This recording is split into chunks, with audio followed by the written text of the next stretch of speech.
इसके लिए वो प्रयत्नशील रहता है। लेकिन मित्र सिद्धि ऐसे नहीं मिलती है, उसके लिए तो परिश्रम करना पड़ेगा, तपस्या करनी पड़ेगी, बुजुर्गों का सम्मान करना पड़ेगा, गुरुजनों की सेवा करनी पड़ेगी। और जब गुरुजनों की सेवा करोगे तो आचार्य कहते हैं कि तप बिना साधना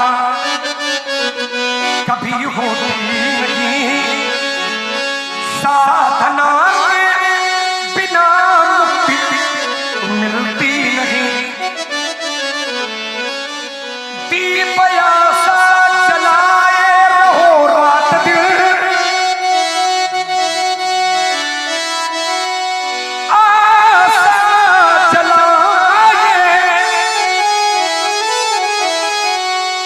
संसार में दो प्रकार के लोग होते हैं, एक आशावादी होते हैं, दूसरे निराशावादी होते हैं। आशावादी मैं सब कुछ कर सकता हूं, निराशावादी हमसे न हो पाएगा। तो हमसे न हो पाएगा ये वाला जीवन नहीं जीना, मैं सब कुछ कर सकता हूं ये वाला जीवन जीना है। मैं सब कुछ कर सकता हूं, अगर ये वाला जीवन जियोगे तो नहीं सब कुछ तो कुछ न कुछ तो ऐसा कर ले जाओगे कि जिसमें तुम्हारा और तुम्हारे परिवार का नाम हो जाएगा। इसका बड़ा समाज का जीवन उदाहरण है। रस्सी कोमल होती है, रस्सी कोमल होती है और पत्थर कठोर होता है, लेकिन रस्सी भी जब पत्थर से संघर्ष करती है तो पत्थर पर भी अपना निशान बना देती है। इसलिए कहता हूं कि दीप आशा जलाए रहो रात दिन, दीप आशा जलाए। और यही हमारे देश का अभी तक दुर्भाग्य रहा कि हमारे देश के जितने राजा होते रहे वे सबके सब राजा निराशावादी राजा होते रहे। सबके साथ सीमा पर विकास ना हो, ये हो जाएगा वो हो जाएगा, ये निराशावादी सोच। अभी तक जो राजा होते रहे वे निराशावादी राजा है, लेकिन अब कोई एक राजा ऐसा है जो निराशावादी नहीं है, आशावादी है। वो आशावादी है, उसका प्रमाण है कि चांद पर तिरंगा लहरा रहा है। आशावादी है तभी चांद पर तिरंगा लहरा रहा है। अब विश्वास मानो अगर राजा वही होते निराशावादी वाले तो चांद पर तिरंगा होता चाहे ना होता, लेकिन अब तक तिरंगे में चांद जरूर लग गया। इसलिए मेरा कहना है कि दीप आशा जलाए रहो रात दिन, दीप आशा जलाए रहो रात दिन। तो विश्वास मानो कि हमारा भूमि कानन वो नंदन बने, जग विविधता भरा, जग विविधता भरा एक महासिंधु है। जड़ चेतन गुण को समय, जड़ है तो चेतन भी है, गुण है तो दोष भी है, हानि है तो लाभ भी है, जीवन है तो मरण भी है, यश है तो अपयश भी है, दिन है तो रात भी है, साधु है तो असाधु भी है, सूर्य है तो चंद्रमा भी है, रामलीला देखने वाले हैं तो कुछ नाचो देखने वाले। इसलिए मेरा कहना है कि जग विविधता भरा, जग विविधता भरा एक महासिंधु है। सत्य साहस मुने एक जलयान है, जिस संघर्ष जीवन का पर्याय है। ये चुनौती भरा एक अभियान।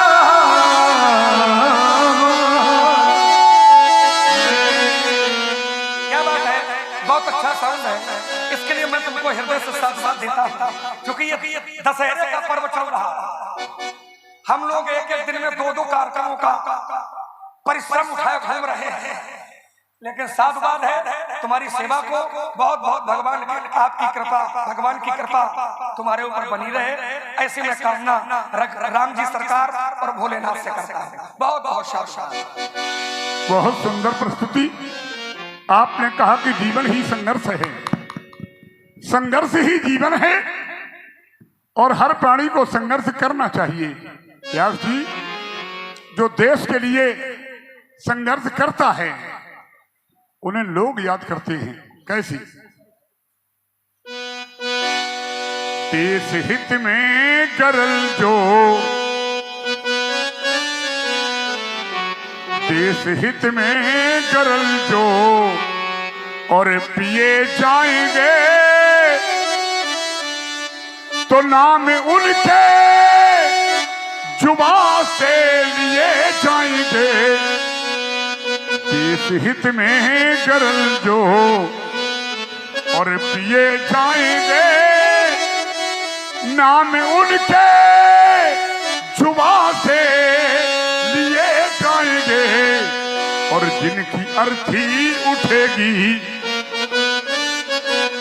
जिनकी अर्थी उठेगी मेरे वतन के लिए, जिनकी अर्थी उठेगी इस वतन के लिए, लेखनी से नमन वो किए जाएंगे।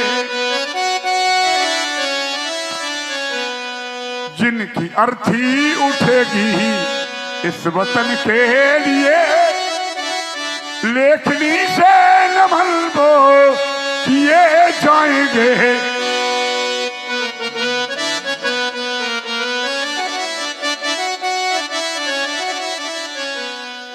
गुरु की कृपा से बना मैं स्वाति,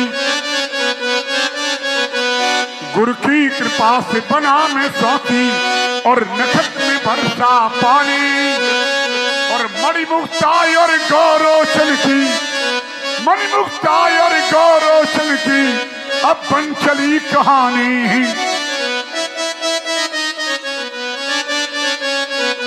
मेरा उनसे कहना है जो देश में कर रहे हैं भोजन, देश का पी रहे हैं पानी, और समय समय पर संदेश देते हैं मेरी जात दूसरी है, मेरा धर्म दूसरा है। मुझे ऐसे लोगों से कहना है कि जो जाति धर्म को बांट रहे हैं, जो जाति धर्म को बांट रहे हैं, और ये केवल है मनमानी, ये है उनकी मनमानी। और सब धर्मों के ऊपर सोचो हम हैं हिंदुस्तानी। सब धर्मों के ऊपर सोचो हम हैं हिंदुस्तानी। जिस देश का दाना खाते हो, जिस देश का दाना, क्यों भैया, जिस धरती से पैदा दाना होता है उस दाने को खाते हो, लेकिन धरती माता के पैर छूने को तैयार नहीं हो, और दाना न मिलेगा तो मर जाओगे।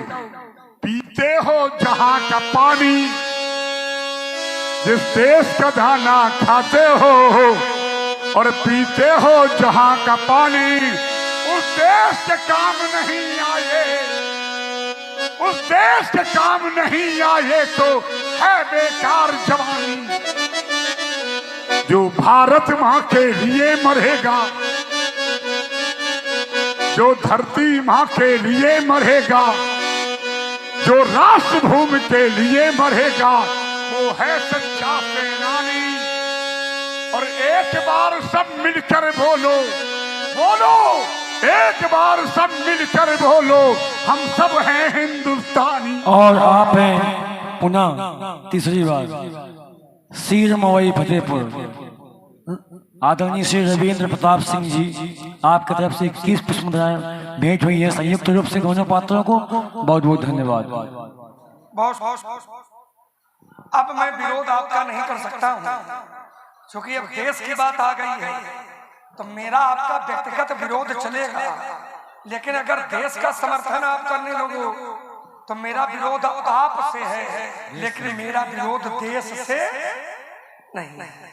अच्छा लगा देश की प्रशंसा की तो हमको याद आ गया कि भारत देश जिसकी श्वास से संगीत बनता है, ये भारत देश जिसकी श्वास से संगीत बनता है, और यहाँ जो शब्द बोला जाता है वो मंत्र बनता है। इसीलिए दुनिया में देश बहुत है, लेकिन आज तक किसी भी देश में भगवान ने कोई अवतार नहीं लिया। जब जब भगवान को अवतार लेने की आवश्यकता पड़ी, तब तब भगवान ने भारत की धरती का ही चुनाव किया। क्यों? क्योंकि भगवान ने तो यहाँ के लोगों को भी पैदा किया है, और भगवान ने विदेशी लोगों को भी पैदा किया है। तो आखिर भगवान का अवतार फिर भारत में ही क्यों होता है, विदेशों में क्यों नहीं होता? तो चिंतन किया तो हमें एक निष्कर्ष मिला कि दुनिया में देश बहुत है, लेकिन किसी भी देश को भारत माता के नाम से जाना नहीं जाता, अथवा किसी भी देश को माता नाम से संबोधित नहीं किया जाता है। विश्व का इकलौता देश भारत है जिसे लोग माता के नाम से जानते हैं। एक बात बताएं भैया, जहां माता होगी बच्चा वहीं पैदा होगा, क्योंकि बिना माँ के बच्चा पैदा नहीं हो सकता है। तो जब दुनिया में कोई देश माँ है नहीं तो भगवान पैदा कहाँ हो? अरे भगवान तो वहीं पैदा होंगे जहां माँ होगी, क्योंकि ये मातृ भूमि है। और यहाँ की जो संस्कृति है वो मातृ शक्ति प्रधान है। हमारे यहाँ पत्नी एक की होती है, ये भारतीय संस्कृति है। भारत में पत्नी एक की, लेकिन माता हर एक की। जननी सम जानो पर नारी और धन पराओ बिस्ते विश्व भारी। ये भारत की संस्कृति है कि यहाँ पर पत्नी एक ही होती है, लेकिन माता हर एक की होती है। और विदेशी संस्कृति ठीक उल्टी है, वहां पर माता एक की होती है, लेकिन पत्नी भगवान जाने क्यों। उसका भी एक कारण है, क्योंकि भारत में पति और पत्नी का जो संबंध है ये एक संस्कार है। भारत में पति और पत्नी का जो संबंध है ये संस्कार है। सनातन धर्म में, अपने धर्म में 16 संस्कार है और 16 संस्कारों में पाणी ग्रहण एक संस्कार है। तो अपने यहाँ भारत में पति पत्नी का जो संबंध है ये संस्कार है, लेकिन विदेशों में संस्कार नहीं है। संस्कार होता तो भारत में, भारत का संस्कार, जब भी कोई अतिथि आता है तो लोग उसका सम्मान हाथ जोड़ करके करते हैं। अतिथि देवो भव, ये भारतीय संस्कृति है। अतिथि का सम्मान हाथ जोड़ करके किया जाता है, लेकिन विदेशों में अतिथि का सम्मान कैसे होता? हाथ जोड़ के कि हाथ हिला के। सोचिए जरा, भारत की संस्कृति है अतिथि देवो भव। जो अतिथि होता है वो देवता होता है, तो भारत के लोग हाथ जोड़ करके सम्मान करते हैं अतिथि का। लेकिन विदेशों में हाथ जोड़ करके सम्मान नहीं होता, वहां हाथ हिला करके सम्मान होता है। एक दिन सोचने लगा कि हाथ हिलाने का क्या मतलब है, तो हमको एक व्यक्ति ने बताया कि हाथ हिलाने का एक ही कारण है कि अब की बार तो आप दिखा पर गए हो, लेकिन अब जिंदगी में दोबारा तुम हमका दिखाई न। और मेरे यहाँ की संस्कृति है कि आइए स्वागतम स्वागतम। हमारे यहाँ दरवाजे पर लिखा होता स्वागतम, लेकिन जो विदेशी संस्कृति में पले बड़े लोग होते हैं उनके दरवाजे पर स्वागतम नहीं लिखा होता है, वहां पर लिखा होता है कुत्तों से सावधान। इसलिए समझिए संस्कृति कौन सी अच्छी है। व्यास जी चले गए, अभी आ रहे हो। हमारी 4 पंक्तियां सभा के बीच में प्रस्तुत है, हृदय ग्राही है और इसका रस भी मिलेगा। और मेरा जीवन कहता है ओ धन तो धरा के बीच, जहां जहां धन पैदा किया हो, मित्र ना कुछ लेकर के आए थे और ना कुछ लेकर के यहाँ से जाओ। एक बात बताएं, जब हम धरती पर आए थे तो पहला स्नान दूसरे लोगों ने करवाया था, और ये सुनिश्चित है कि जब हम लोग यहाँ से जाएंगे तो अंतिम स्नान भी दूसरे करवाएंगे। इसलिए मेरा कहना है धन तो धरा के बीच में सबका धरा रह जाए। बहुत मेहनत पड़ गई व्यास जी को। धन तो क्योंकि धन की 3 गतियां होती हैं, दान भोग नाश। पहली गति का धन होता है दान, दूसरा होता है भोग और तीसरा होता है नाश है। तभी तो एक महापुरुष ने कहा था कि पूत सुपूत तो का धन संशय और पूत कुपूत तो का धन संशय।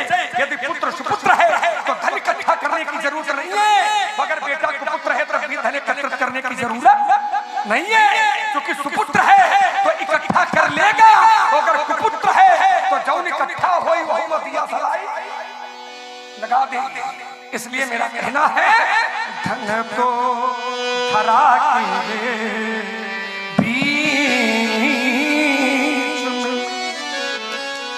सबका धरा रह जाएगा, पशु भी बंधे रह जाएंगे, जब अंत का दिन आए। नारी लगे प्यारी तुम्हारी,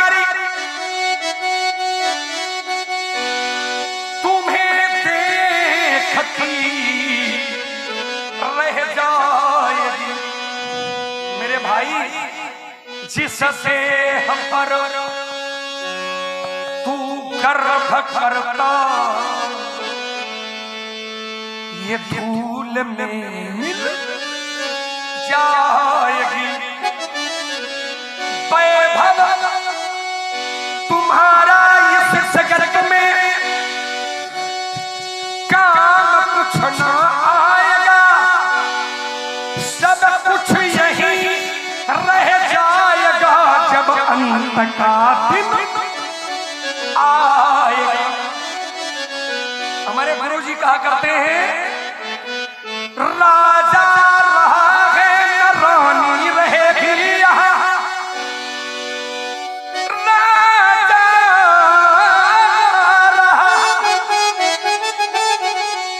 न रानी रहेगी यहाँ, और ये भवन न रहेंगे, न कोई छानी रह जाएगी, हम भी न रहेंगे, तुम सब भी न रहोगे यहाँ, कहने को केवल कहानी रह जाए। क्यों? साथी है मित्र गंगा जल बिंदु पान तक, वो अर्धांगिनी बढ़ेगी तो केवल मकान तक, परिवार के सब लोग चलेंगे गंगा घाट तक, और बेटा भी हक निभाएगा, वो भी अग्नि दान तक। इसके आगे कोई साथी जाएगा, कोई मित्र जाएगा, कोई बेटा जाएगा, कोई बेटी जाएगी? नहीं जाएगा, केवल एक ही जाएगा। कौन जाएगा? तो आचार्य कहते हैं इससे तो आगे, इससे तो आगे केवल भगवान का भजन है रे साथी, इससे तो आगे भजन है साथी, अब भजन के बिना तू अकेला रहेगा, ये मन ये 2 दिन का ये मेला रहेगा, ये कायम न जग का। अरे चूंकि मैंने देखा है जैसी और हुए कि कुपुत मत कर दिया, सबई कहूं कर जोड़, शंकर भजन बिना नरी भगति न पावे मोर। आपने कहा कि भजन साथी है, ध्यान दें, भजन साथी है, लेकिन शरीर को जो भोजन दे रहे हो, भजन और भोजन में अंतर है। भजन असीमित करो, भोजन मात्रा भर करो। अगर भोजन ज्यादा करोगे तो अपच हो जाएगा, और अपच हो जाएगा तो ये शरीर के लिए उचित नहीं होगा। आपने कहा हमारे देश को लोग भारत माता कहते हैं। परमात्मा का अवतार भारत की भूमि पर होता है। व्यास जी बिल्कुल सत्य बात है।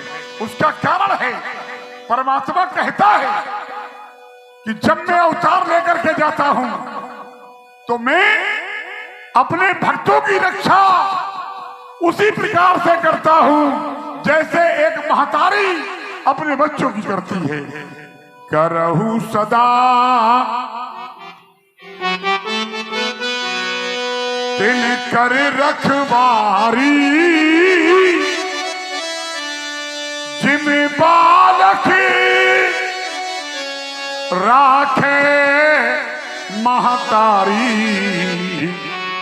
भगवान कहते हैं, भगवान का वाक्य है, भगवान ने कहा कि मैं अपने भक्तों की रक्षा उसी प्रकार से करता हूं जैसे एक महतारी अपने बालक की रक्षा करती है। और बालक की रक्षा महतारी कैसे करती है, ये महतारी से ज्यादा भक्त की रक्षा भगवान कैसे करते हैं, भगवान से ज्यादा कोई नहीं जानता। आपने कहा कि हमारे विदेशियों में कभी भारत माता या माता शब्द नहीं जोड़ा गया। उसका एक कारण है, हमारे देश में 4 भारत हुए हैं। और जब मेरे देश का नाम, यार जी, जब मेरे देश का नाम भारत नहीं था, तब मेरे देश का नाम क्या था?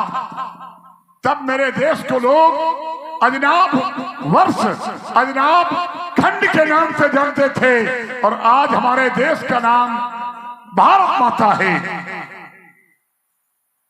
और आप लोग सुन रहे हैं बहुत ही सुंदर संवाद। लक्ष्मण और परशुराम जी के सुंदर अभिनय पर 100 पुष्प मुद्राएं अनुपा मिश्रा जी आपकी तरफ से प्रदत्त हैं, बहुत बहुत धन्यवाद। और लक्ष्मण जी के सुंदर अभिनय पर आदरणीय श्री चंद्र प्रकाश जी अवस्थी आपके तरफ से 100 पुष्प मुद्राएं, आप संयोजक श्री राम लीला समिति उन्नाव। ध्यान दें आप लोग, ऋषभ देव भगवान के 100 बेटे पैदा हुए। मैं आपको बता रहा हूं कि मेरे देश का नाम भारत कब से पड़ा है। लोग कहते हैं भारत माता, लोग कहते हैं भारत वर्ष, लेकिन बहुतों को न मालूम होगा कि मेरे देश का नाम भारत कब से पड़ा है। भगवान के 24 अवतारों में एक अवतार हुआ ऋषभ देव भगवान का, और उनके 100 बेटे पैदा हुए। उनमें सबसे बड़े बेटे का नाम था भारत, और उन्हीं भारत के नाम पर अपने देश का नाम पड़ा है भारत। सुंदर जानकारी दी है। 4 रुकिएगा, 4 बहुत हुए हैं हमारे देश में। एक ऋषभ देव का बेटा भरत, जिसके नाम पर देश का नाम पड़ा भारत, और एक आंग्रस ब्राह्मण के घर में हुआ भरत, जिसका नाम पड़ा जड़ भरत, और एक कैकेयी का बेटा भरत, और चौथा हुआ है शकुंतला का बेटा भरत। ये देश में 4 भरत दिए हैं। आइए मेरी प्रस्तुति सुने आप।